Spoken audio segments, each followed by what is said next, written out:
trips, birthdays, and celebrations took place. It was an amazing time. But there was also another reality. It was the reality of keeping the operation running smoothly and financially sound. And this took a lot of work and fundraising. Lots of fundraising. When I started to step back, an amazing woman by the name of Judy Sabulko stepped forward. And for me, Judy became the next phase of the museum. My name is Judy Sabulko.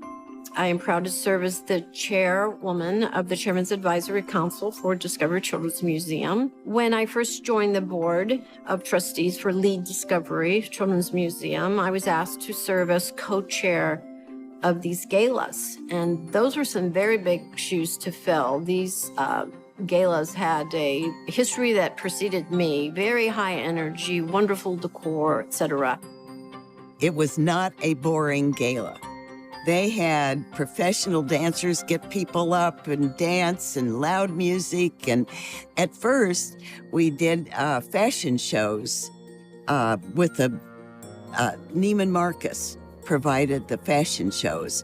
But it was nothing like you'd ever seen before. I mean, they with the loud music and the drums and the professional models, and it was great. And then we had a live auction where people donated very expensive things like cars and airplane trips and European condos. And I mean, it was your fantasy, and people bought it, and it really raised a lot of money. It was crazy. Nobody had seen anything like it. A local charity hadn't really done anything quite on this scale. And it just took off. It just became one of the events of the year, every year. Although it was fun, it was quite stressful because the museum relied upon the success of these galas for 70% of their income to keep the building up and operational. Today, that is totally flipped in the opposite direction. We have 70% of our income coming in from earned and only 30% required from contributed. So a lot of stress as volunteers to assure that not only were the events fun, but they were highly profitable because those dollars were the lifeline for the museum. The museum enjoyed success for several years. Families and children continued to experience the museum as they grew up, visiting the exhibits and creating memories. But as time passed, challenges presented themselves to the community and the museum. In time, we started to see our attendance drop, and it didn't take a rocket scientist to figure out why. We had found ourselves in this renowned architectural building on Las Vegas Boulevard, but we were a tenant of a public library. And so the struggle that we had was we have these dual missions to serve the larger community and specifically the underserved community in particular, and to essentially build an institution that's going to be sustainable and actually functioning.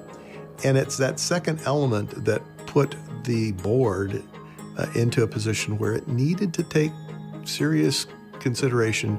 Is the changes that have occurred something that we can correct, or is it something that we need to think about relocation? The new board, the new leadership realized that as much as that was an astonishing building, everything that had gone into it was so important, and it still is to the community. It was time to look for a bigger space and to really make an effort to find a new location. My name's Troy Moser. I'm on the Board of Trustees, and I also serve as the Development Committee Chairman.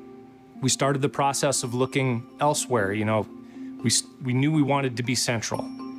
Well, what's being developed central, and how could we find a part of that? And so we started to look at Henderson and Summerlin, and Town Square was an opportunity at one point in time.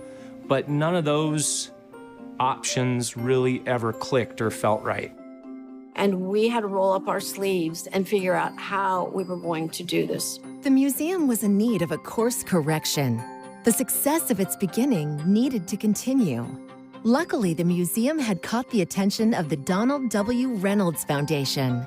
This would be the beginning of the next step in the museum's growth. My name is Steve Anderson. I'm a trustee and the president of the Donald W. Reynolds Foundation. We'd looked for a long time as a foundation in a way that we could support youth development. And we couldn't seem to get a handle on that. And this seemed to be the first program that we found that was a good way to accomplish that. And so we looked at this as an educational opportunity for school-aged children, actually preschool children as well, but school-aged children, to develop programs that would support the arts, would support technology, would support engineering, math, all of those efforts. Back in 2001, the foundation had a large capital grants program. Our chairman happened to take 2 of his grandchildren, who were elementary age children, to the Children's Discovery Museum here in town.